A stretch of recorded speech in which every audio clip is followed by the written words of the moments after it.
believe in the ripple effect.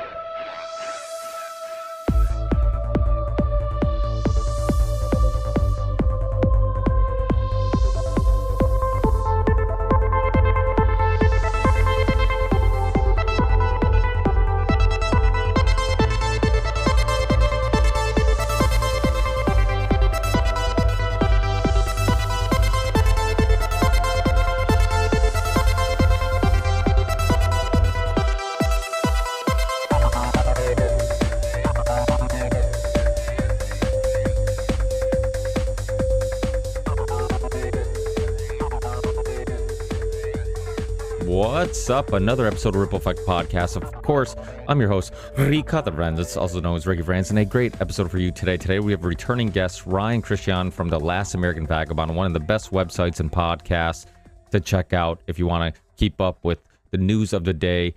He puts out so much content, and he's constantly keeping up with all the stuff that's going on daily, which is really hard to do. So if you want to keep up with it, one of the best ways of doing it is checking out The Last American Vagabond. The audio is available on all major podcast platforms, and the video version of his episodes are also available in many places. But like he always says, check out the website first, The Last American Vagabond. I'll put it in the show description. Check out his links, check out my links, which leads me to the next part of this intro. And I'll try to make it quick because we do talk about a lot of really interesting things, and I think you guys are going to really enjoy this conversation. But in the show description, you'll find links to my website, therippleeffectpodcast.com. And there you can find ways to support the show, support content creators, people in the alternative media world that are trying to give you true, honest opinions. And ways you can do that with the Ripple Effect Podcast is one, I have a Patreon page if you want to support me on Patreon. And once a month, I do a Patreon podcast with my Patreon supporters. So you get to basically be on a episode of the Ripple Effect Podcast. Another way is I have a PayPal account if you want to donate. And thank you everybody who has and does. I really appreciate it. And we have a crypto wallet if you want to donate crypto. And then last but not least, we have a merch store. And I have a couple new designs and logos that I'm really excited about releasing. I've been working with a couple artists on two completely different concepts and two completely different logos that I think are really cool and people are going to really like. So keep a lookout for that. You can go to the Ripple Effect Podcast merch.com or just go to the rippleeffectpodcast.com and click on support, and you can find the links to all the ways of supporting the show. And of course, last but not least, Rockfin is another great way of supporting the show. It's a video platform, a uncensored YouTube alternative, and it's similar to like Odyssey or BitChute or Float. But what makes this one unique is that you can support channels you like and tip episodes you enjoy. So please check out my Rockfin channel. I also do a exclusive show called Ricky Rants on Rockfin, which you can only find on Rockfin. So check out that show and all of the amazing content creators that are on the Rockfin platform. And remember, I say this is a value for value show. It doesn't mean you have to financially donate. If you can, great. If you're in a good financial spot, stop being a cheap ass and support myself or other content creators that are helping bring you thought-provoking conversations and helping get to the bottom of a lot of what's going on in the world. But if you're not in a good financial place, because I know many people are dealing with the uncertainty of the future, inflation, their jobs being impacted by the COVID lockdowns and never really rebounding from that, etc. Any of that stuff. All you have to do is share the podcast. Tell people about the podcast, upload the podcast anywhere you want, tweet it, post it, do anything you can to help get the word out there and to share these conversations. The show was growing at a very fast rate right before I got banned off YouTube. And now that I'm banned off YouTube, Google and YouTube are suppressing the show. It's very hard to find it. It's never going to be suggested to you. So anything you can do with reviewing, sharing, subscribing to all the platforms it's on, that's going to help a little bit. So thanks, guys. Hopefully everybody's doing well, and I'll see you on the next one. Peace.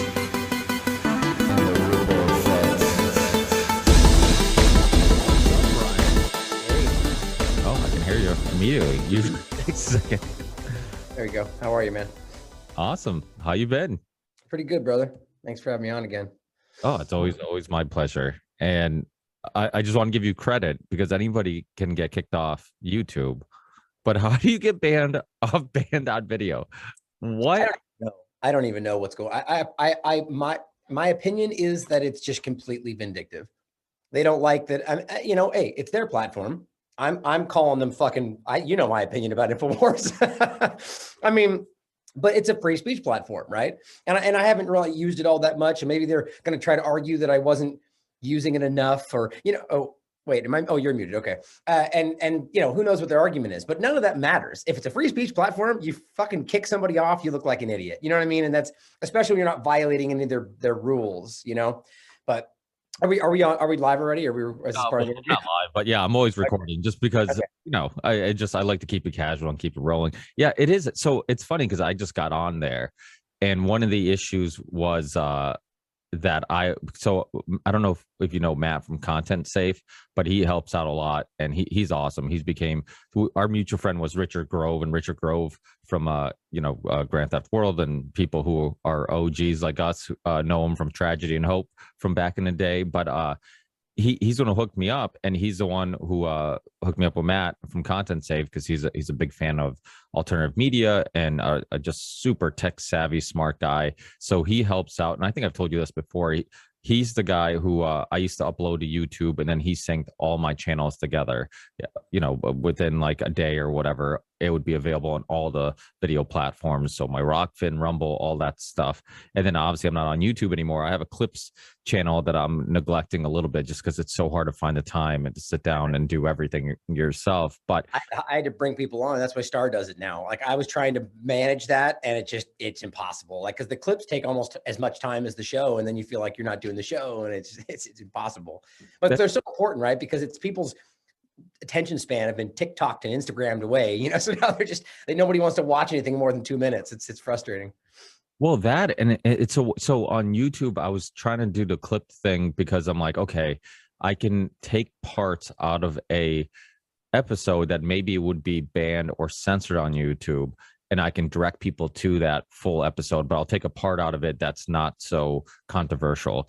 And I love your tactic. It's like, you never give up. You get banned or whatever on Twitter, you'll just make another account. It's like, you just won't go away, which I love. We should talk about that. I'd love to get into the Twitter part of that, what's actually happening. Because I'm not just making new accounts. These are other people that are giving me accounts so I can get content in. Like, I'm taking a hardline stance here. Like, I'm not, and even on the self-censorship side of it, trust me, I get where you're coming from with that. And I get that's a great idea, because it's almost the same thing as the pirate stream. You're kind of, you're putting it in there. You're saying, hey, come look at the content over here. But I've kind of made a stance a long time ago where I was like, I am almost like a principled thing. Like, I feel like they're in a way controlling me by that happening. So it's like, I'm going to say what I mean all the time. And then obviously we see how that goes. I get kicked off everything, and it's much more difficult. So a lot of people think it's kind of counterintuitive, but I just feel like I need to stick to my guns in that regard, but I do like that. Like, I think Allison does that tomorrow, where she'll do like an opening part and then jump over. Burmis does that a lot, where he'll start there and finish over on YouTube. I get it. My point would be that it's not going to stop them. If they really want to remove you, it's like you're placating to a degree with what they're doing. And in a way, still not getting it in front of the YouTube people if they don't want to leave. For instance, Patreon. I don't know if you saw that Brian Young from High Impact Flicks was just, I think yesterday, 2 days ago, he was just kicked off Patreon, just like Whitney and I were. Same exact concept. They link to things from different platforms. And this is where I see this going, YouTube and anybody. They say, look, you're using this to support work over here, so we have a right, which they don't. That's incredibly ridiculous. But they point to his t-shirt sales or his website, and they say, until you remove those things, we won't let you use Patreon. And that's a huge source of his funding. My point is, I think that's where it's all going to go. YouTube at some point is going to be like, Ricky, we don't like you and what you're doing and what you say anywhere. So therefore, until you stop that, we're going to kick you off this. That's what I think is going to happen. That's always a concern. And I have thought about that also, just like them picking up on the fact that, like, we just don't like this content creator. We don't even want the clips on our platform, but it's worth a try. I mean, there's so much going on YouTube. You would hope that maybe you can go under the radar a little bit if you have a channel that only has kind of not so controversial clips.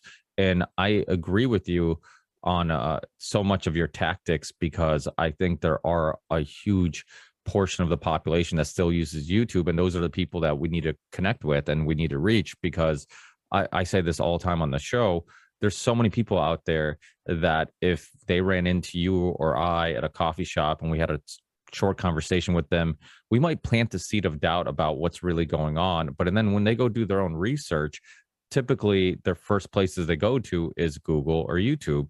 And they'll go there, they'll search for the stuff that we're referencing, they won't find it, and they'll go home thinking like these people were crazy people. Or they'll find the debunks that aren't actually debunks, the narrative and snide dismissal, and they push it in front of you. And it's, and I would add too that, I don't know whether what I'm doing is the right path or what you're doing or any other people are doing. It's, nobody really knows. And we're going to wait and see how this fleshes out. It could be that what I did was counterintuitive, that I effectively boxed myself out of reaching some of these people. And, I think the TLAV Pirate Post is finding a way around that. But, we'll have to see how it fleshes out. I think it's somewhere in the middle, I think I easily could have taken a little bit of a lighter path and not necessarily stopped saying certain things, but just, you know what I mean? We'll see how it ends up. I think what we're all doing from different angles together is what's making the difference. You know what I mean? Like what you're doing from that angle, what we're doing over here, the group show. I've never personally, give me your thoughts on this. I've never in my time doing this, or even before, ever seen this much resistance, this much effect on the narrative. I know there are people that don't want to see it and will refuse to see it, but am I wrong in thinking it's obvious right now, like we have literally destroyed this narrative to the point to where they've rolled back, they've changed things. And I really believe that's what's happened. Doesn't mean we have effectively won. I don't think that ever really happens, but I think we did it. I think there's a win there in the column for sure. Yeah, I agree with you. I'm very optimistic. I feel like things are trending in the right direction. I feel like so many things, and I keep saying this, and you see it every 6 months where something that was completely fringe and you only heard spoken about and discussed on alternative media platforms, now you're starting to see people discuss it on mainstream platforms. And I think it's all like baby steps. And I'm also a big believer that we're all creating our own little ripples, and you're not going to, like, a Joe Rogan episode with Dr. Peter McCullough might not change the world overnight. A Dr. Robert Malone interview might not change the world overnight, but we're all contributing, and the reason why those guys end up on that show, I truly believe, is because people like, you and myself and other people, even if they didn't interview them like maybe we had, but they discussed these experts and these alternative perspectives and these just really respected people that should be listened to. And little by little, their audience got bigger.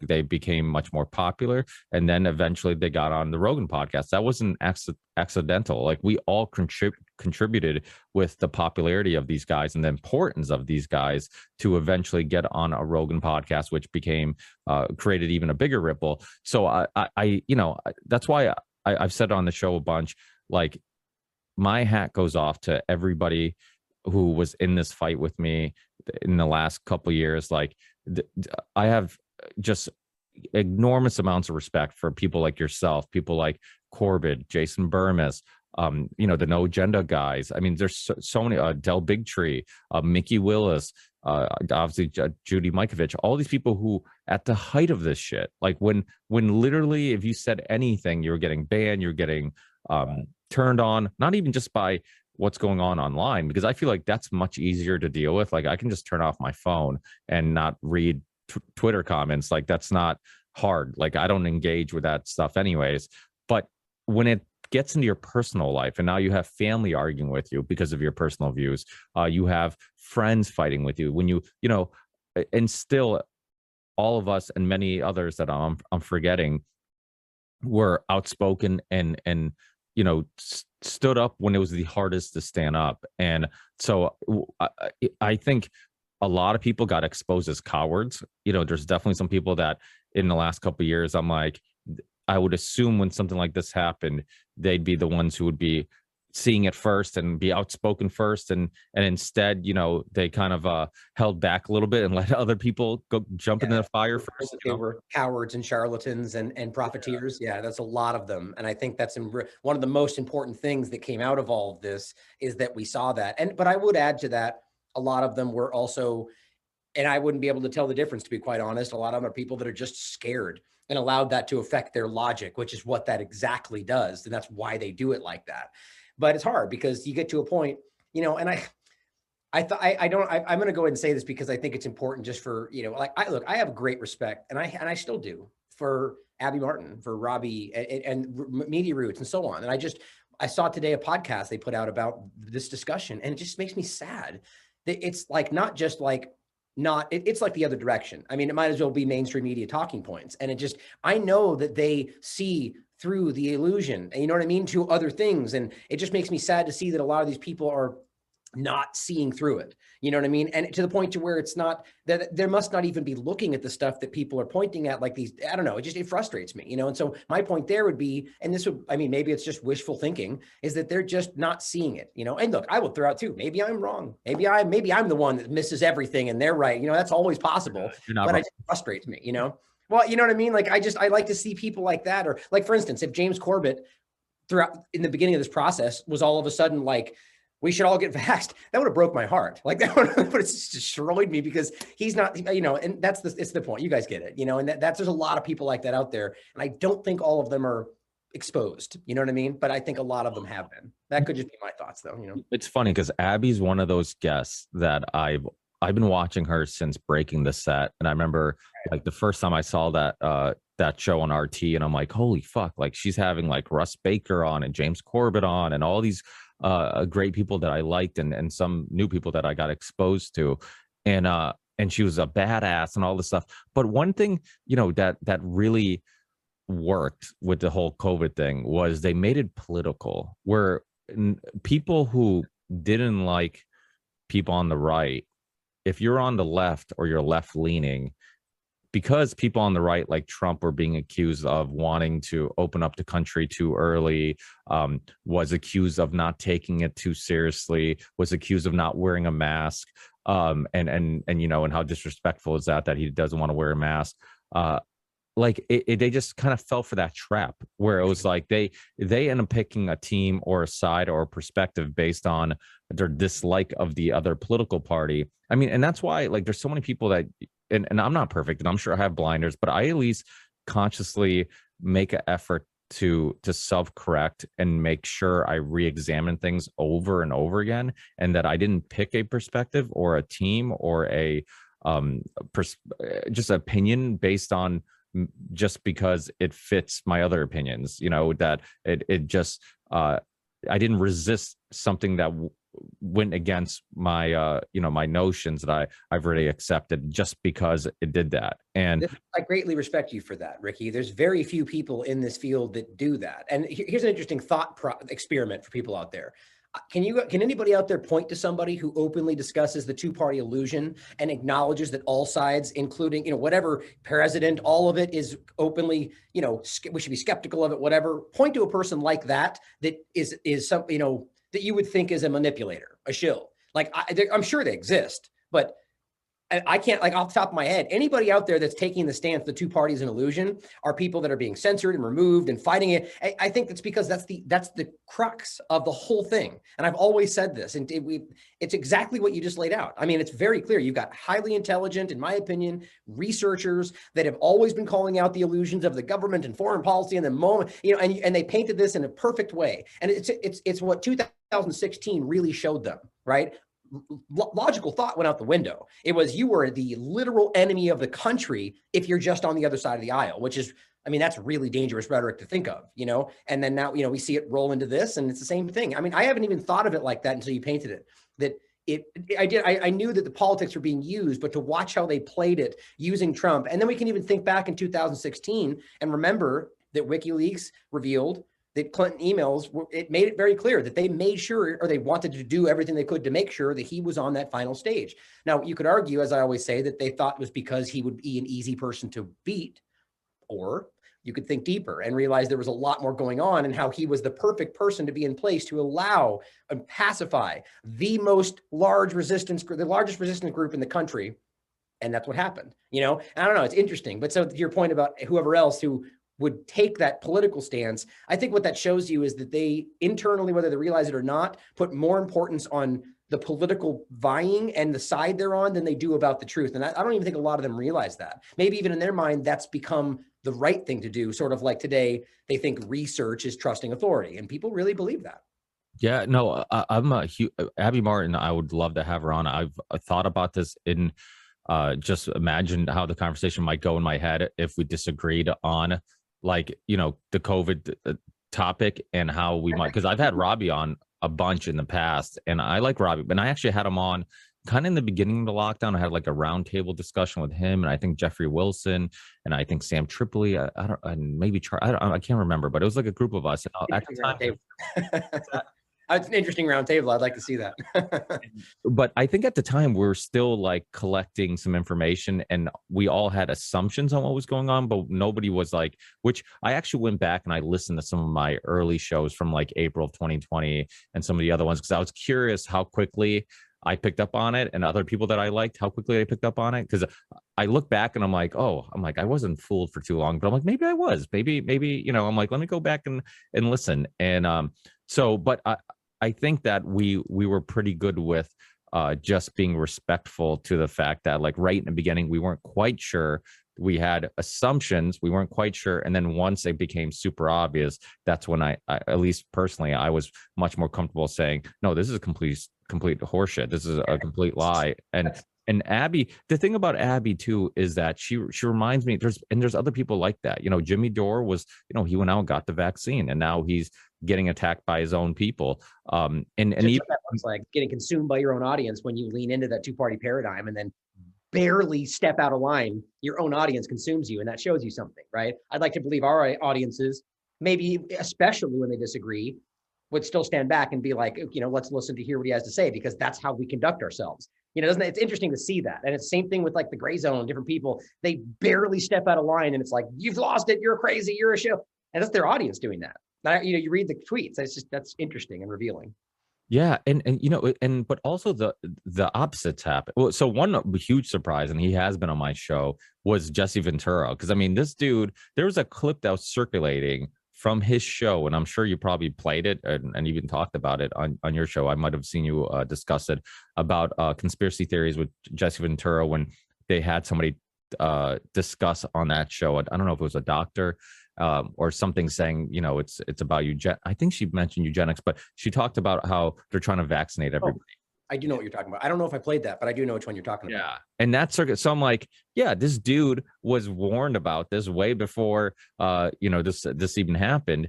And yet, if you watch his show on RT, I mean, he's just completely I think that left winger, he's a little bit, he leans left a little bit. So does his son, Tyrell, and who's also been on the show years ago. But I just think his political views and his dislike of Trump and maybe some people on the right completely blurred his vision from seeing things clearly. And that's it's sad because I'm like, wait, you were like known to be the conspiracy theorist. Now you have like a pretty obvious conspiracy that's coming up. That's exactly what this is what you're painting right there. That is the Trump, the great, what's the disruptor or whatever, the arguments he made before. That's exactly what makes sense. He was picked for that purpose, whether he knows it or not. This is just a hypothetical conversation, but think about that. It's exactly what that would do. You pick the exact person with the blustering hubris that's going to be irritating to all the people that see him from another side of the political spectrum. And they're going to think, oh, this guy's an idiot. Or, and look, quite frankly, I don't think Trump is that intelligent when it comes. Let's put it this way. He's very intelligent when it comes to understanding how to work people and how to manipulate. And I'll give him that. You read his books and stuff. He's open about this. He's openly discussing like just terrible, immoral actions that just benefit him and proud about it. Let's be clear about that. And, but the point is that when it comes to actual intelligence, I don't think he's that bright. I think he's very quick to be selfish and quick to be petty. And they love that about him on the side where they go, hey, he's not a politician, and the other side rightly would look at that and be like, well, that's just ridiculous. And I would feel that same way. But the problem is I don't let that cloud my vision of what he's doing, what he says. And you're right. I think that's exactly what happened. I think that was a plan from some level to be able to pick people just like Jesse, who otherwise would have been very critical, but use that to manipulate his logic. I think that's a great example of how that works. Jesse, in my opinion, would be somebody that I'd like to believe is honest. Just looking at how this has come from before and how he was one of the early people of Iraq and got ridiculed and disparaged for it, and we're watching them get, kind of lose it based on their politics. But, who ultimately knows? I think that there's been if what I think is correct, this has been something, and the entire thing, whether they knew it was going to be this time or this virus or fake or whatever we're talking about, or whatever, but there's been planned stuff from elections, even before 2016, knowing that this would be something that would happen, putting people in place, creating the kind of divide. I mean, I don't know. I just think Russiagate, QAnon, all this stuff has created certain parts of this that allowed us to be subjective, that allowed us to think it's okay, rather, to be subjective or blindly follow a direction. Or, look at what QAnon and Russiagate did, right? From both sides, that was consuming the paradigm for a while. What did both sides do? Just completely arbitrary, ridiculous, subjective claims that you take at face value because your side said or insiders said. Is that not just COVID-19? And the insider is the medical establishment? It's the exact same thing. Yeah, and the other point that you made that I think is really important, because I do think that some of the people that maybe fell for it wasn't so much because of their inability to look at this critically. I think some of it was just they were afraid. And so I just had Scott Horton on, was it last week, or I released the show this week, but love Scott Horton. He's been on a bunch, obviously one of the most intelligent people in regards to geopolitics. And I think his popularity just blew up quite a bit because Dave Smith mentioned him on the Joe Rogan podcast recently. So, and he deserves all the credit in the world. Like I said, I love Scott. I've been a fan of his for a while, and we've had many hours of discussions. But as a libertarian, as Scott is, during the lockdown, I don't know if it was 2020, late 2020 or early 20, no, it was sometime in 2020, we had the last time he was on the show, he's been on a Union Unwanted episode, but the last time he was on the Ripple Effect podcast, we talked about COVID, and I was listening to him on other interviews, and I heard that he was kind of for staying at home and wearing masks and stuff like that. And so we had I think an hour and a half of disagreeing on it. And I knew that was going to happen, but I also knew that Scott was one of those people that I could disagree with for an hour and a half, and we could still be friends, and nobody was going to take it personally. And he's very good at challenging ideas, but he's completely open to having his ideas challenged too, which those are my favorite type of conversations, because a lot of times I'm not challenging somebody because I'm trying to be right or be a jerk. I'm challenging because I'm really curious on how did you get there, because maybe I'm incorrect. And once you shine a light on your logic, it's going to make much more sense to me, and maybe I'll change my opinion. So we had but I remember after that show, I was still I was just pondering. I'm even a libertarian who understands the military industrial complex and the influence of shadow governments and people in the inside could manipulate the media, manipulate public officials to get us into wars that are obviously based on lies, and then understands the danger of government overreach, the fear of dying. And I think I don't know if it was himself or maybe his wife who had had some health issues that he was a little concerned about, that I don't know, even with his knowledge of the influence of corporations and government and how they lie to people, the fear kind of just scared him enough to be you know what, let me just wear a mask, or let me be not completely against this because I'm a little afraid. So it just showed, it was an example of kind of showing that when you're in danger and you're afraid, it's really hard to think logically, and it's really hard to. Here's an excellent point that I brought up before. This is interesting how this was so relevant. And I was talking about this reasonably soon before COVID, not because it was connected, but just in foreign policy and anything else.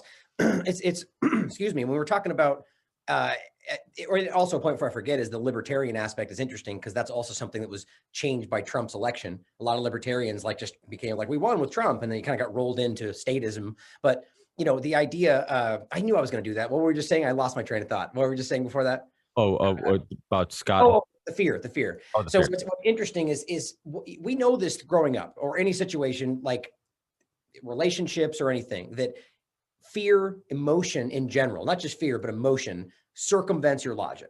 or it can, let's put it that way, right? A good example, I made this, and this is before COVID in regard to foreign policy. It's like, you're growing up, you're dating somebody in high school, let's say, and all of a sudden you hear some rumor from somebody about something and you lose it. Oh, she did it with some guy or whatever. She kissed some guy or whatever, and you fly off the handle, you say things you don't mean. And then finally it comes out it was wrong or whatever. And you come back, I'm sorry. I lost my cool. And what is that right there, right? What is that example showing you? You lose your reality, your ability to critically think, to analyze things, at least to some degree, when emotion takes over, right? We all know that. The government knows that too, right? They use fear, they use emotion, they use anger, disagreement. They use these things to pit us against each other and to make sure that we are circumventing our logic. If they keep you in a state of constant fear, concern, anger, you're not thinking straight. They know this. Right? This is verifiable. For instance, cortisol is what you pump in your body. It's what your brain produces when you're in fight or flight.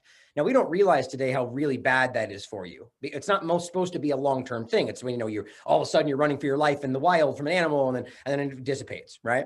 The problem is that you can find a million studies out there that show you that most people today, especially those that work in their little cubicles for 8 hours a day, are in constant fight or flight cortisol mode because they're just unhappy and they're, it's going to be yelled at as this, tense and situation. And that is hurting you. That lowers your immune system. In fact, people don't even realize your hair stops growing, your fingernails stop growing, your body stops because you're supposed to be running for your life or in danger. The point is they know this and they keep you in this state. So you're not thinking clearly. And I think what we're seeing today is people just like that are being manipulated. You're old, you have comorbidities, you have an elderly mother, father, whatever else. That completely overtakes what they're thinking, and we're watching that happen. What's his name? I'm blanking on the guy's name he's got famous from the Iraq war where he stood up and called out the oil for dang it, Orwell popped into my head. Anyway, he's the guy with the beard, the hat. He's got the great big talk show. I forget his name. The point is that he was somebody I really respected in regard to foreign policy. And then he's an older guy. He's completely on the other side of this. And the point you're making before is why can't you see the connection between the same manipulators? The same people that are over here lying to you about foreign policy and committing fraud and committing murder and committing all these things. And then suddenly you trust them because health? It doesn't really make sense, and that's the fear. That's the illogical stance. Well, that's the thing that's interesting. And sorry for my listeners who hear me say this all the time, but, the left thinks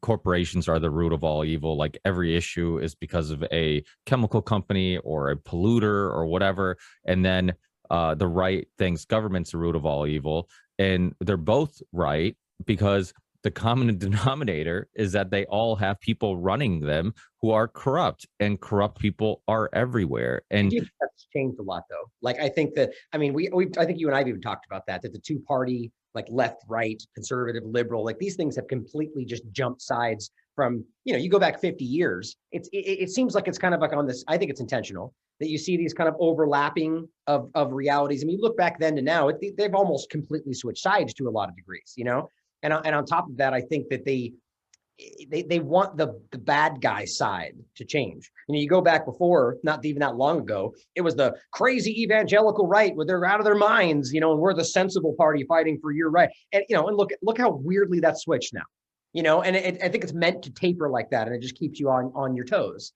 The point is none of them mean anything. And that's what we need to start seeing. It shouldn't be that you take political stances because the party says that. Like, where does my party stand? Why does it even matter? Well, what do you want to do? What do you think is right? Like the fact that you can't have, like, this is the problem with a lot of the people on left or right now. If they have a political concept that they agree with, that their people would associate with the left, they're afraid to talk about it. How does that even make sense? You should be like, I agree with this. Who cares if it's left or right? I'm a conservative and I think that's right. Or I'm on the left and I think that's right. It's childish when you really stand back and look at it. That's why I've never used labels, because I don't want to plant my flag anywhere, because to plant my flag means I would have to defend it, whatever label I've decided to use to represent myself and my ideas. Great analogy right there, because that's how they look at it, right? Now you have to defend that. You have to fight for it. And then what you end up doing is fighting for the establishment talking points. Yeah. And you defend it's no different than sports. You defend your team, right? Like if you always think your team's the one who got the bad calls or worse calls, and it's the same thing. And the thing is, the emotional part is important. I mean, they've used, like you said, they know what they're doing. They've used those tactics before. We talked a little bit about the Martins family. Let's talk about Robbie's great documentary, American Anthrax. People forget about that. Like, I interviewed him actually before. Like, that's funny you say that. I forgot about that. I interviewed him early on in this as well. That's actually really interesting because this is bioweapon territory still, right? We were some of the early ones there with, Spiro and Dr. Boyle, and we were really in, because we had been covering the bioweapon discussion for years before COVID-19. And so all of a sudden I'm like, whoa, okay, Fort Detrick, what? Like all of a sudden this is really resonating with research. And so we had him on, we talked about the anthrax because he's done some amazing work on anthrax and the history there. And I find him to be a real critical thinker in that regard. And that's why, again, I'm so confused by not seeing where we're currently at, like with all of the evidence and again, I think we explained why. I don't want to judge or assume that that's because they're fearful or whatever else, but I just, like our point from before, in foreign policy or Abby Martin's documentary about Gaza, all this stuff. I mean, this is some paramount work in regard to what's really going on in foreign policy. So I just don't understand the disconnect. And again, maybe we're wrong. Maybe it's possible. Well, the other thing too is like somebody who Scott Horton, Abby Martin, any of these people who really are super intelligent in regards to foreign policy and how powerful the elite are in convincing the public that we need to spend resources and accept casualties and deaths and murder for a war that has zero effect on us here. If they have that type of influence, I just don't see how this is like how this would be a huge leap of faith. It's similar, it kind of reminds me of another example of this is Christopher Hitchens. He wrote the book on Henry Kissinger, the trials of Henry Kissinger. He the documentary and the book. I highly recommend them both. They're great. They talk about how Henry Kissinger, it didn't matter who was in office, like he was a huge influencer in regards to lying about getting involved in these conflicts and the real reasons we're getting involved in these conflicts all over the world. And yet, when we went to Iraq, when Christopher Hitchens was still alive, he was all for going to Iraq, and his justification for it was they're religious extremists. And then it hit me. I'm like, oh, his dislike of organized religion or any religion is blurring his vision and create these blinders where he doesn't see that the same things he wrote about in his book and was discussed in his documentary are happening now. They're lying to you, and it's not, so it's like, and Noam Chomsky, freaking, manufacturing consent. Like one of the most popular books in like alternative media. I remember people just, when I first got into this world, it was like one of the most brought up books. It's like, you got to read Manufacturing Consent. You got to learn about Edward Bernays. You got to, all this stuff.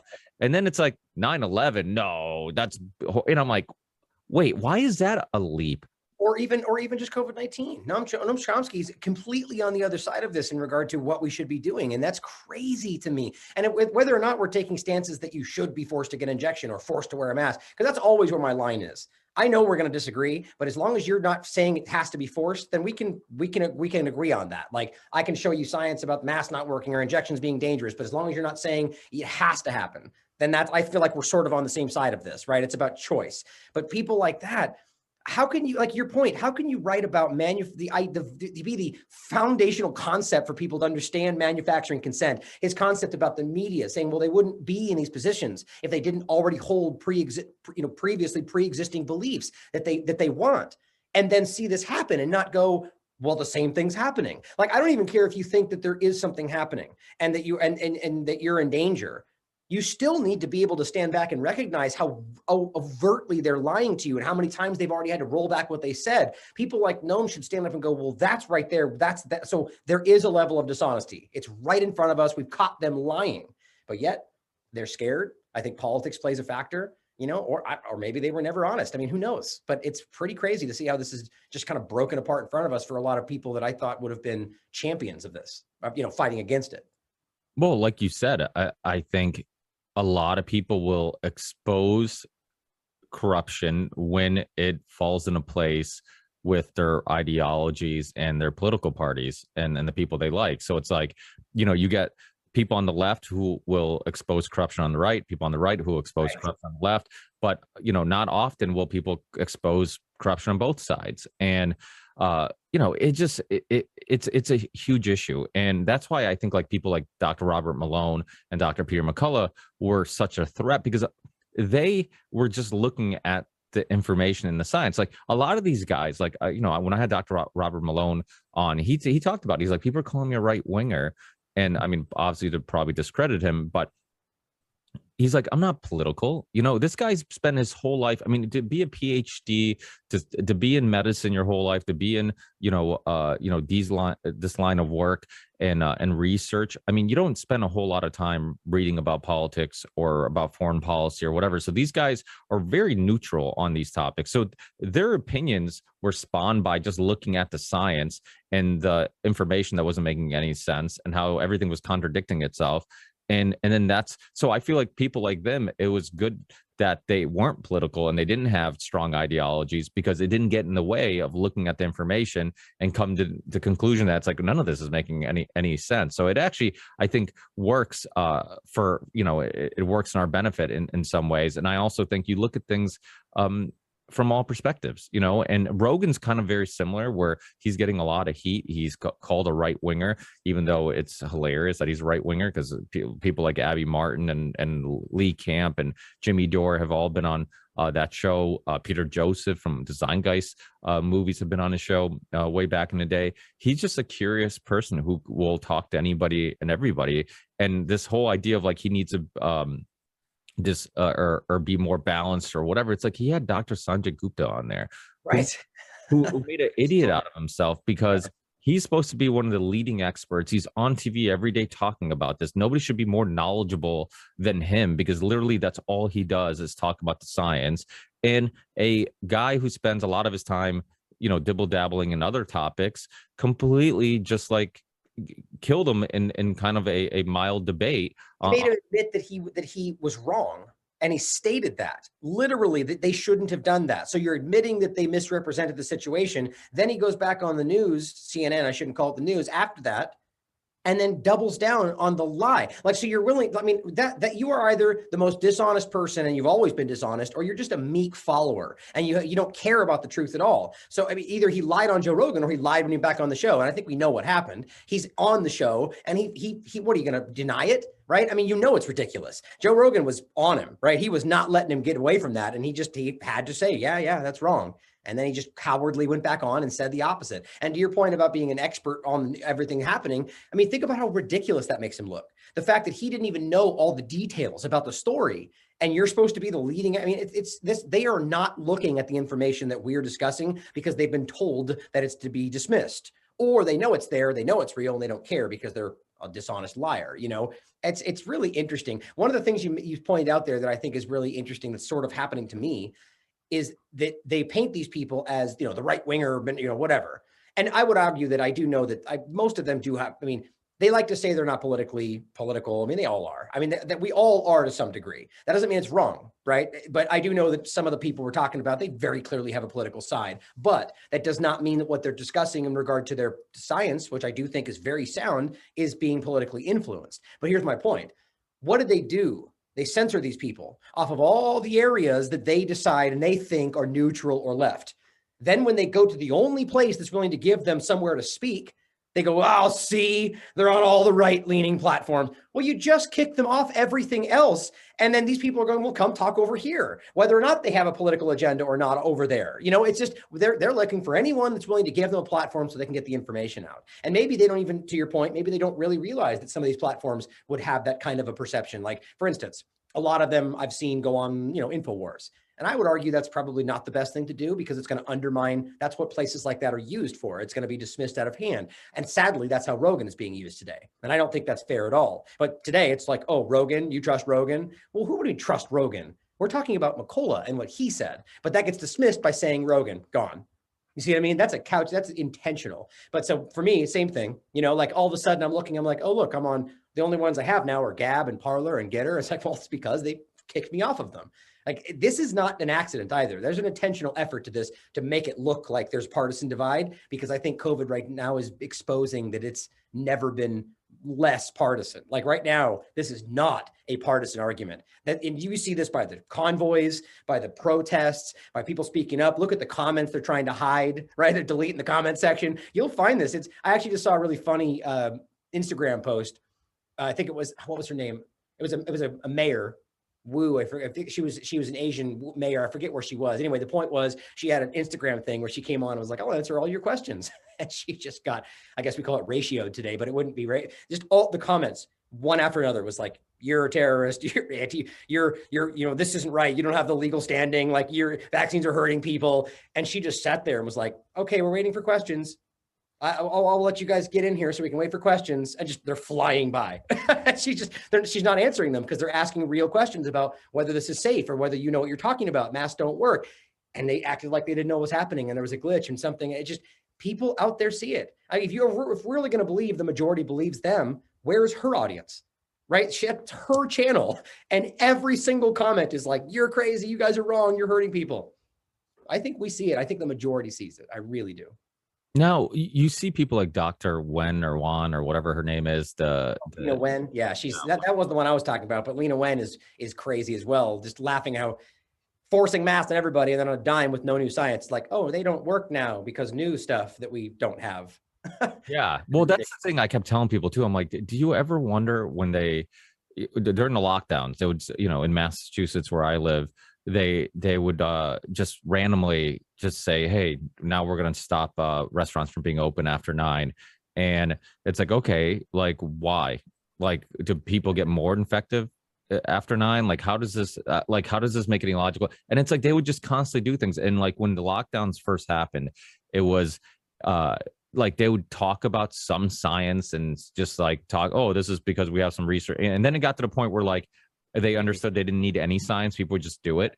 And it was so obvious. I'm like, they're not like giving you any justification for any of this. They're just doing it. And every time we do it and we don't question it, more of that's going to happen, where they're just going to lead us and tell us we can't do this or can't do that, and never tell us why or what information. I mean, Dr. Wen, I mean, she's on TV now, and there's a video that somebody tweeted at me that was just like her contradicting herself. Like, it was all the things she said initially about like kids need to wear masks, how she couldn't wait for her 1-year-old and 4-year-old to get vaccinated. I mean, which was fucking crazy. And then now there's she's on CNN. I don't watch CNN, but in this clip, there's clips of her on CNN talking about how, like, if you have little healthy children, then she's going to wait to get them vaccinated. I'm like, what? Like, why does anybody believe these people? Like, who still? I mean, is it just old people at like bingo? Like, who's watching this? Their argument has always been that they're being guided by the science. But to your point, and to my point about the mask thing, there is no new science. Look, let's take just the mask topic because it's very clear. And you know that I've been railing on this from day one. Like, and this, to be clear, this was a topic that I was informing myself about when this first started. Right? We're all learning about this stuff, things that we never really dove into and we never really had a reason to, which should show you something, by the way. We always should have. We always should have been questioning these things that they're telling you make sense or don't. But I looked into it and I'm going, okay, well, which is the ones that early came out that then suddenly got picked up by, the Tuckers of the world.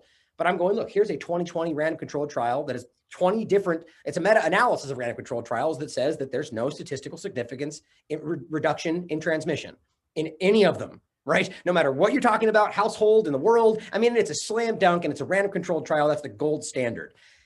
And this, I'm like, okay, this is very clear. And then I kept digging and it was just endless. You can go all the way back to like the 80s. And it's like, well, we did a test where we didn't even use masks. And guess what happened? The infection rates went down. And you could argue there's a difference, more to that story, but there's a really obvious, clear, just bottomless pit of evidence that is showing you that this doesn't make sense. Then they just kind of change the narrative, right? And from the day one, they were going, wear the cloth mask, wear the cloth mask. That's the one. There was entire pages on the CDC that said, that's what you need to wear. It's perfectly protective. Lena Wen, everybody else, it's the whole thing. And jumping forward to then, after all this time, and we have Danish studies, there's been all sorts of random controlled trials throughout that have proven it. And all they point to is their observational quick studies, which are like the lowest level of evidence. There should no way that should circumvent random controlled trials, let alone their own, which is ridiculous. But then the point is we come to the day with Lena Wen and Gottlieb, by the way. Steve Gottlieb is it Steve? I think I'm blanking on his first name. Anyway, Gottlieb, the former Trump, administration. The point is, they both came out with one day apart on different news channels and said, cloth masks don't work. And we know that. The point was, there was no new evidence that said that. I'm up on this. There was not some new study that said only cloth masks don't work. They're pointing at the same body of evidence that was always there, the 2015 random controlled trial that said they do not work. In fact, they increase your risk of infection and they shouldn't be used. I was showing that from the beginning. Tucker Carlson finally talked about it, I think in 2020, 2021, and incorrectly said it was from 2020, probably intentionally. It's my opinion. But the point is that this stuff has very clearly been there. So when she sits up on the show and just says they don't work, and suddenly that's the science, suddenly all of the news channels are saying now we know they don't work because of the new. I mean, why don't we dig into that? They didn't show you, here's the new study. All it takes is the narrative shift, and two people state it, and all of a sudden it's fact. And we can't reflect on the fact that they were moments ago telling you if you didn't do that, you were killing your grandma and that you would go to jail for it. Good God. I mean, it's that crazy. And it's just like every other aspect of this. The mask is just a really clear part of it. It's the same stuff with the injections, to your point. They're suddenly going, well, now we don't have to do this, or we're going to roll the back. We're going to remove the passports in the UK. Okay, that's fantastic. And that's great. And we all should agree on that. That was always what should have happened. But why? Right? What just changed? What changed in your mind? Did you find evidence that challenges that you've always been doing the wrong thing? And if you did, you should tell us that. Or did you just discover that you are always wrong? Or did you lie? Or is it just arbitrary because we're pushing back? I mean, it's that clear to me. I'm sure our audience can tell by now, it's getting frustrating for people like us because of how obvious this stuff is, and that we're waving peer-reviewed science at people's faces and they're going, trust the science, as they're just looking at what the CDC posted yesterday. It's frustrating. Well, you're right. And I know you talked about on your show about how, sometimes it does seem repetitive, but it's like, one, there's so much going on that it's like, how do I ignore it? And two, it might possibly be the biggest story and the biggest event in human history. When you think about like globally, like nothing.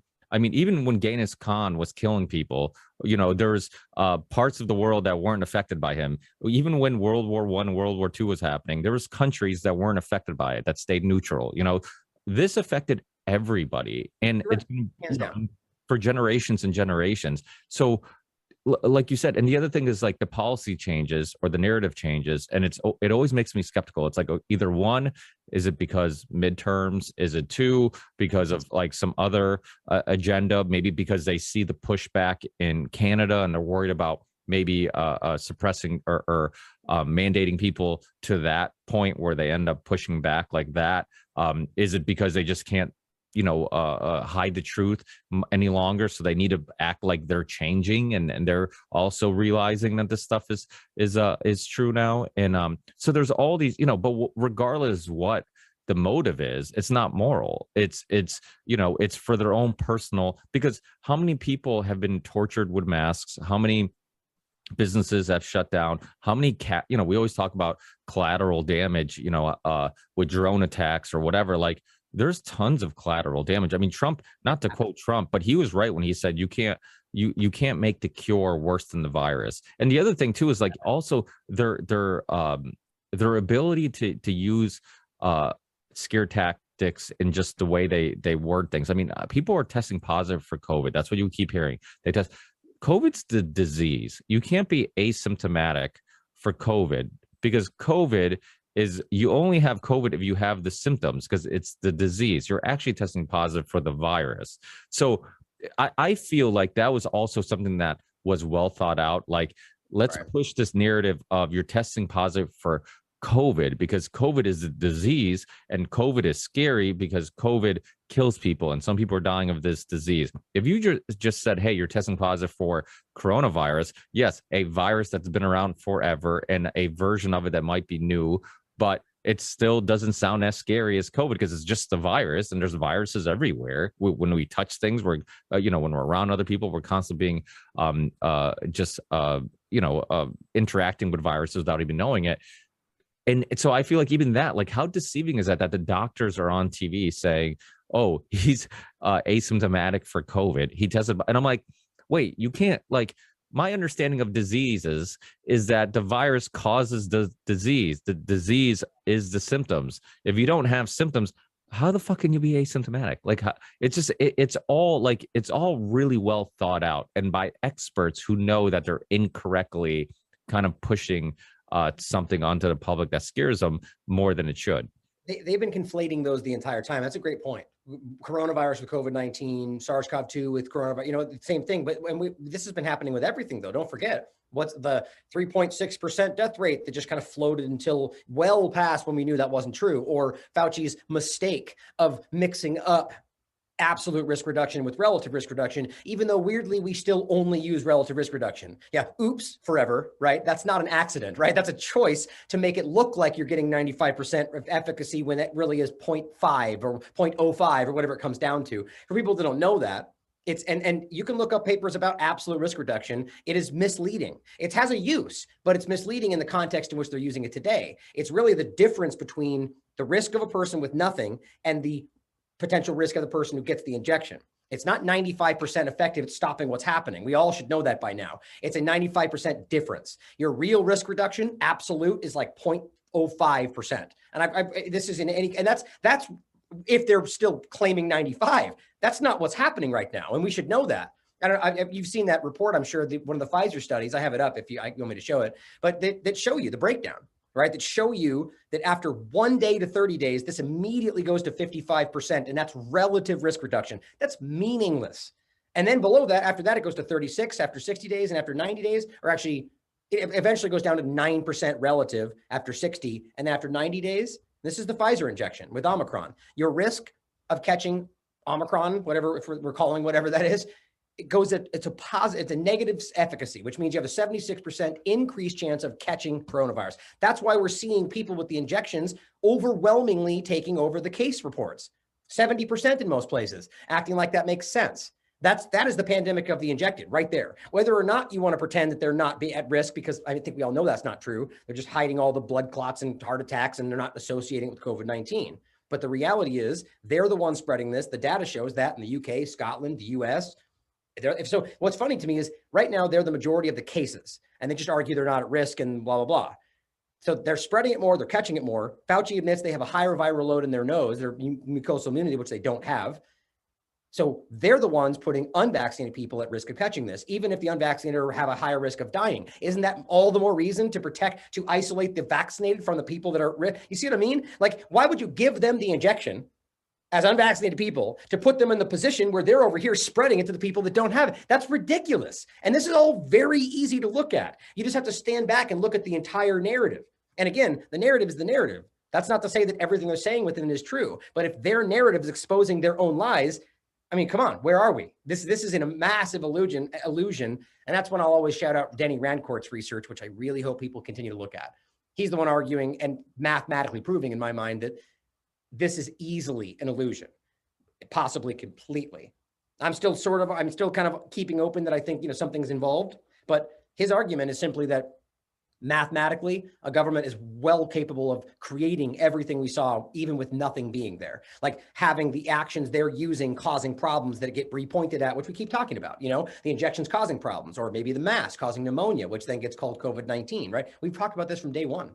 Well, even Project Veritas, and again, we knew something was going on right in the beginning, and many of us talked about it. We just didn't know exactly all the tactics they were using. But like a week ago, and they've been putting out a lot of stuff, so it's been hard to keep up with it.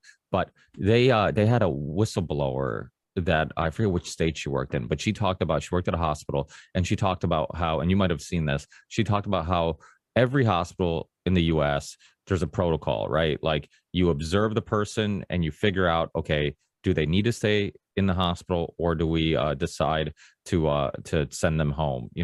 And that's, there's a protocol, like there's steps. I don't know if it's what exactly the protocol is, but there is a protocol and there's a name for it. Like, okay, we see, okay, are they healthy enough, or how severe is their illness, or whatever it may be, to keep them overnight in the hospital or send them home. Well, that protocol was suspended. And what happened was that, like, literally there was zero protocol. So what they would do is they made everybody who came to the hospital stay and fill up a bed. And they were sending nobody home. And she could see how this was causing this issue where, like, the hospitals are filling up because there's like people who shouldn't be here, who we would have normally just sent home because they're not that sick. And then, of course, you also started seeing other things like people who got stabbed, went to the hospital, tested positive because that was just what they were doing. They were testing everybody who came in, but you would never know that they had it if you never tested them. Or maybe they didn't have it at all, and that's the point, that they get tested with a broken leg and they never had it, they never get sick, and they leave. That still goes down into hospitalization. I was just talking about this yesterday with Scotland data, UK. It's happening everywhere. I mean, this is their policy, and they pretend like it's to keep everybody safe, and then yet they use those numbers as an absolute. You can't do both those things. And the other thing too, how many effing people who were telling everybody to be afraid, you look at the prime minister in the UK, Boris Johnson. You look at who was that just recently, that the politician who took a picture with a bunch of masked kids and she wasn't wearing a mask. Yeah, I mean, Ferguson, who from the UK, who got caught going to see his mistress during the lockdown, telling his Fauci. I mean, I could. There's an endless list of these people. Gavin Newsom has done it like 3 times. I was just talking about this. He went to the French Laundry. Like, this is, how insulting this is to people that don't know. I mean, you could literally call that the best restaurant on the planet. Like, people may disagree. It's a 3-star Michelin restaurant. I mean, I haven't checked for a while. Last I checked, they were still 3 stars for chefs out there that know what that means. The point is, it's so insulting to be like, you can't go to the house, you have to wear a mask, and then go and just gallivant over to the best restaurant on the planet, totally elitist circle, and then be like, oops, I forgot, or I didn't think it through. Come on, who buys stuff like that? He made a conscious choice to flout that he didn't have to do it. That's what Corbett was just saying too. With the mask, you're going to take a picture with Magic Johnson. I mean, there's crowd people all around you. They can see you're not wearing a mask. They don't care. They do not care. They want you to see that it's different. They're special. That's how I see it. And yeah. And the thing is too, what drives me nuts is people don't see, like, so him being at the French Laundry, like, that's obviously him being a hypocrite is a big part of the story. But I think another element of the story that people need to focus on is the fact that most of us didn't even know what the French Laundry was. Like, we didn't even know that restaurant existed, and it was one of the best restaurants in the world. And that just shows how detached they are from the average person. He's going to one of the best, most expensive, exclusive restaurants casually, no big deal, during fucking lockdown, just no big deal. And you think this dude can relate to us, can relate to people who are struggling, people who are trying to keep the restaurants open? He is so detached from the average person. All are. And that, yeah, they all are. They're all. That's why anybody who gets involved in politics, if you want to get involved in politics, you should be immediately disqualified because you're just a crazy. Who would want that? Like, I think the only reason, and maybe there are some. I mean, you got Ron Paul, you got Dennis Kucinich, you have some people out there who you think like, okay, they truly believe in trying to make a difference. Or even Tulsi Gabbard, they truly believe in trying to make a difference from the inside out. I get that. I don't think you and I have as much faith in the system. I think you'd have to blow it all up and start all over, because you can't take a game that is inherently corrupt and then think you're going to fix it, because the only way you're going to make it in that game is also being corrupt and playing it the way everybody else is playing. Think about a football game where every single rep is paid off to lie. Let's get the best quarterback in the world. That's going to change it. Does that make sense? Right. What in the world is that going to do? They're still going to be the refs. They're going to go, nope, out of bounds.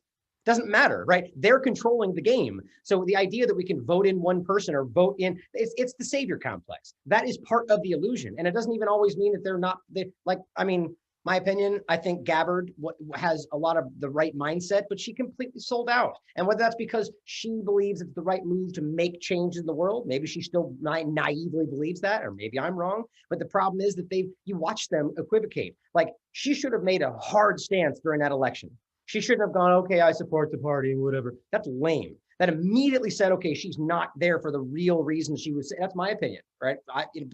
But it frustrates me, that we see that a lot with these people. And I do think that I would like to believe that some of them do actually still want to try to make a difference. Like a Ron Paul is a great example. But see, Ron Paul is someone who, he got screwed. You can look back and see how he got screwed, how he was trying, and then you watch the system completely turn against him, and I think that just continues to reveal that to us, that it's never been fair.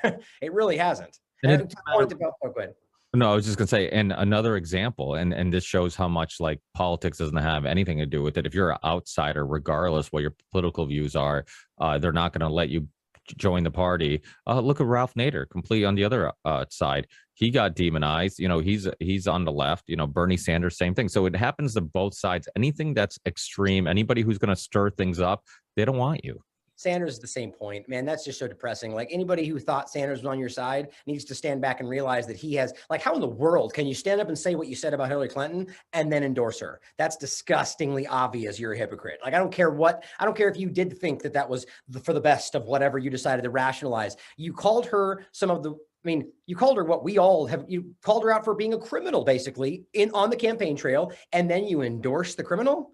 I mean, come on, guys. Like that's just crazy. So before we run out of time, I did want to get your opinion, because something that we kind of hit on a little bit was the narratives changing and why, right? Like, what's your opinion on what do you think the next thing is that we should keep a lookout for? Because if the narrative's changing, it could be because the next thing's right around the corner that they're going to push. And what do you think that might be?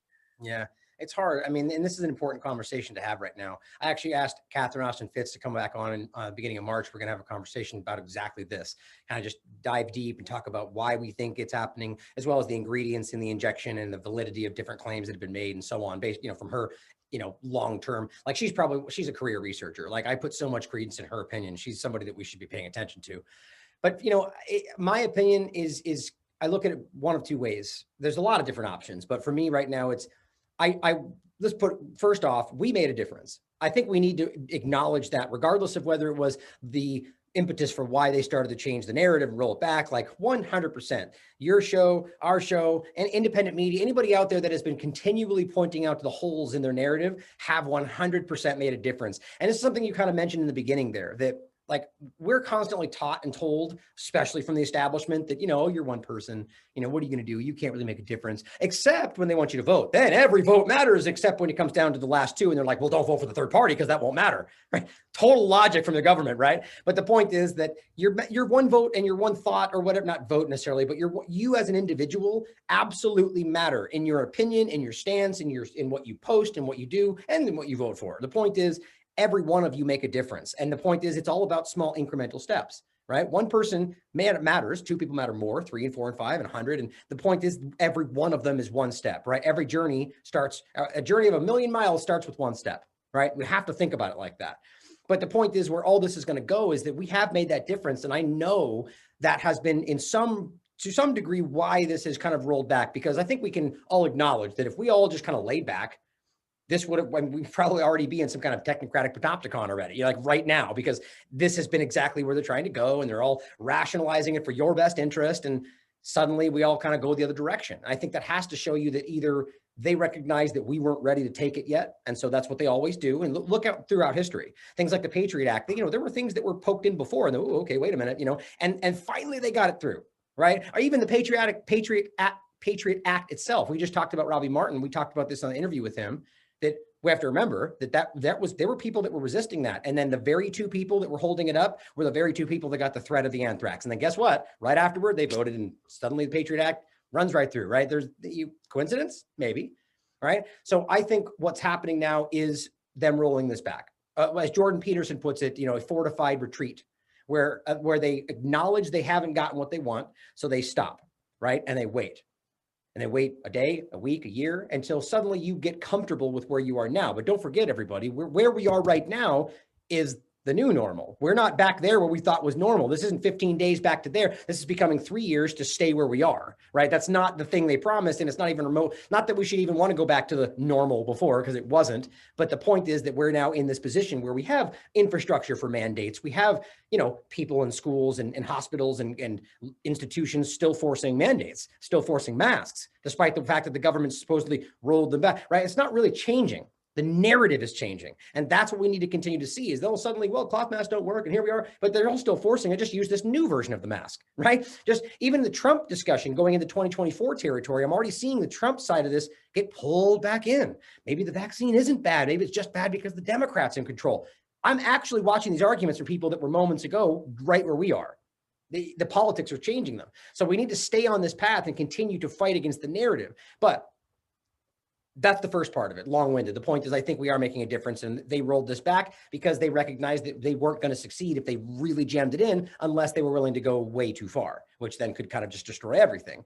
But the other side of this is that this was always part of it, right? That the idea was to get, sorry, the last point was what Peterson says is that we have to remember that that's how they do this. They'll push and push and push until you go, whoa, and then they stop, right? And now you're 10 miles from where you were before. They wait until you get comfortable and they start again. And then you kind of go, whoa, wait a minute. You're trying to rationalize. And then you say, okay, whoa. And then you're 10 miles more, right? And eventually you look back and you're 1,000 miles from where you started. And you're like, how did we get here? And as he puts it, it's because you let me push you further than you should have gone. And you let me do it.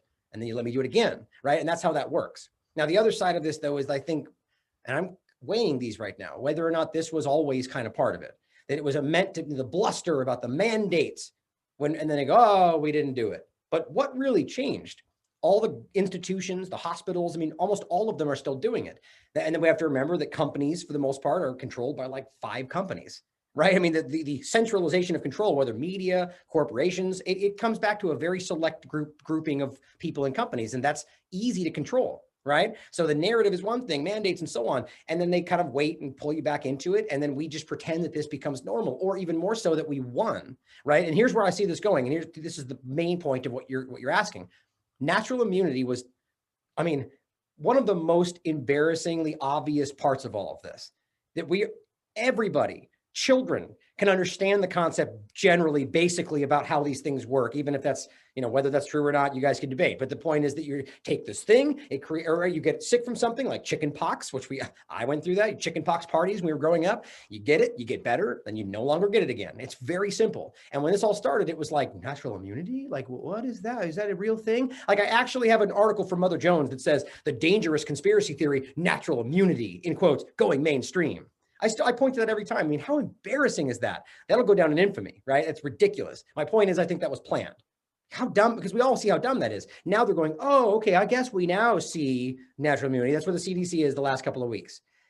And they're talking about rolling it into the vaccine infrastructure to where, okay, now you can prove to us that you have natural immunity. Take the test every 2 weeks, which you shouldn't have to, especially since you don't have to prove that you're healthy, but that you are immune for the rest of your life. They're giving you the test based on the vaccine time frame. The point is you fall headfirst into the infrastructure, which is my point, always only what they wanted, to get you used to the idea of the social credit systems, of checking QR codes and getting your test to make sure you have natural immunity, antibodies, and blah, blah, biosecurity state. Then a week, a year, a month, whatever later, they go, oh, new thing, variant, danger, virus, climate change, whatever it is. And then they go, but the natural immunity part's no longer valid because we don't know.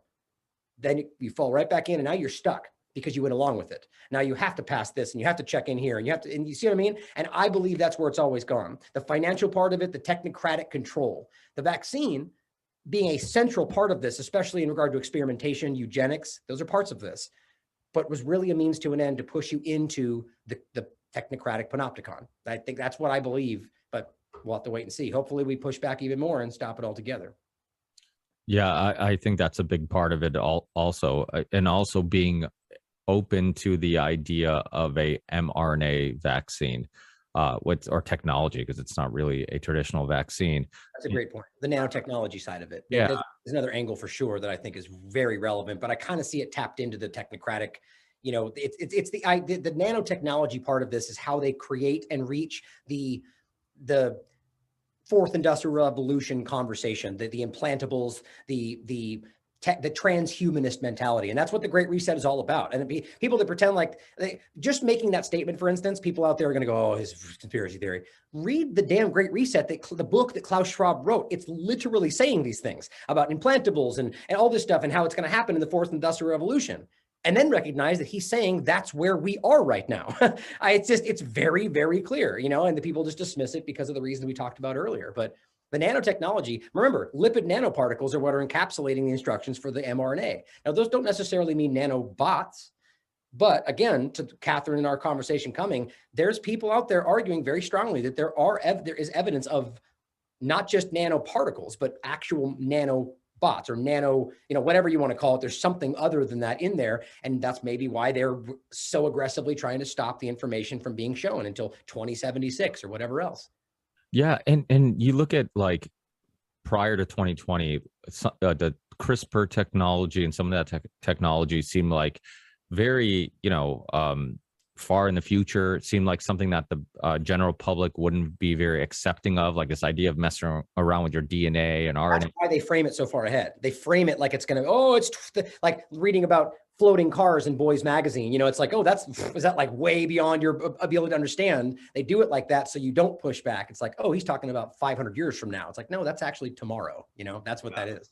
But now, because of 2020 and because of using the fear that got everybody to accept all this, they use that as a tool to get people to also accept these new types of vaccines. And people, I think, are much more open to the idea of taking something that might mess around with your DNA or RNA. I mean, you're hearing stuff about HIV and cancer and all these other conversations. And I think it's completely opened a door, because prior to 2020, there has never been a mRNA vaccine on, FDA approved and onto the public. And now there's never been a successful one until COVID-19. And now people are kind of open to the concept of this idea of like, this could cure cancer. And people are also blinded to the fact that Moderna and Pfizer aren't out to protect you. They're out to sell products and maybe even worse, depopulate or whatever it may be. So it's things are trending in the right direction. And if we're talking about certain topics, and in other topics, it's like, whoa, how do we pump the brakes on this? Because the scary thing, and I always say this, is like, you and I are spectators. We've kind of lived through the analog world, seen the digital world, and we've seen this transition. But there's 1 or 2 generations that are going to grow up in this world, and it's going to be completely accepted and acceptable to them because they didn't know life without this stuff. And how do you convince them that, hey, we're not just old farts who are trying to tell you, like, our music was better and our generation was better, where old farts are like telling you, like, hey, this isn't normal. And even though it's your normal that you were born into, like, this could turn out really poorly. And that's the thing, because people like us, we're gonna die out one day. We're gonna, and there's gonna be a young generation of people who get into politics and CEOs of companies and end up running the world. And to them, they're gonna be born in a world where this type of technology and a lack of privacy and a lack of rights is just the world that they grew up in. And it's like somebody living in North Korea or somebody living in China. Like, it's much more likely for somebody like us who had the freedoms, and I say had because some of those are gone, but for us to see what those governments are doing is wrong than somebody who grew up in that, and this is just the world they grew up in. They've been conditioned to believe that this is normal, so intention. I think you're absolutely right. We see that being that's why, for instance, right now they're going, we're going to roll back the mask mandates, but not for the kids. Right. You mean the ones that had the least potential risk to get sick? That totally makes sense, right? Like, that is social engineering. They're normalizing these people to accept this. Look at the war situation, right? The same idea. There are kids today, or rather adolescents, that were born and have lived their entire lives in a state of war. Think about that. And they realize, to them, that means normal. Like, there's always a US war going on because they're fighting for freedom, right? That didn't used to be normal, right? That's the crazy part about it. They used to be covert because they knew people would go, well, you're killing people. Now it's normalized. Same thing here. And I think you're dead on.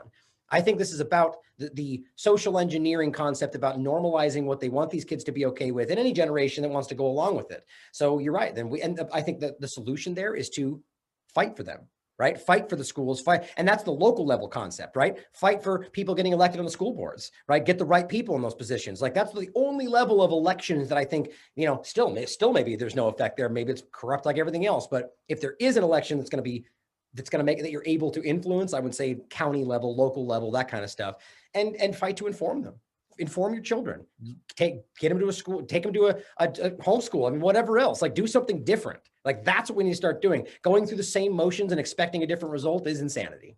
Yeah. And that war thing is a good example, because remember, it used to be called the Department of Defense, and now it's Department of War, and now it's Department of Defense. Yeah. Oh, yeah. And then it went back. So it's like they just keep changing it. It's like we're always in a war, so we might as well call it Department of War because that's what it really is. We're not really defending anything. But yeah. So thank you so much, Ron. I know you're super busy. You always have tons of research and great shows. I'm sure everybody listening is familiar with your work, but just in case they're not, or if they just want to know what new platforms are on or might not be on, where can people find you? As always, the best place is thelastAmericanVagabond.com. The thing I've always said is don't let these platforms, whether ones that we trust or not, be the conduit between you and our information. Subscribe to The Last American Vagabond. Subscribe to Ricky's, like, the website, right? You need that direct connection. Get on the mailing list, right? That's where we need to go. We need to start driving the other direction of the technocratic, technological direction. That's the best thing to do. But outside of that, I think right now the ones we should be using are places like superu.net, BitChute, Odyssey, Rockfin, the ones that have shown very clearly that they're doing the best they can to fight for you. Like, for a good example is Rockfin, right? Where they came out, and I think, by the way, they're one of the best in regard to creating revenue right now for the user. But they came out and it was shown that they were using Amazon cloud services. And so I was like, oh no, that sucks. Like, historically, a platform doesn't really care what the people are like. Oh, we don't like that. Rockfin went out of their way to change things and try to fix, because I think they were recognizing that people, maybe when they started this, they didn't realize that was a problem, right? We're beginning to see how the Amazons and Microsofts of the world are not just part of the problem, they are the problem.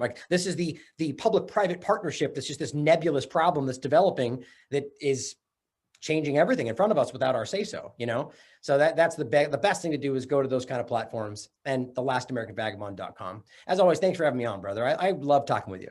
Hey, yeah, same here. It's always an enjoyment. That's why I never prepare anything. I'm just hit record and start talking, and I'm sure things will fall into place. My favorite. So, yeah, it's awesome. Thanks, Ryan. Have a great Friday and rest of the weekend, and hopefully we talk again soon in the near future. Yeah, thanks, brother. Have a good one. Take care.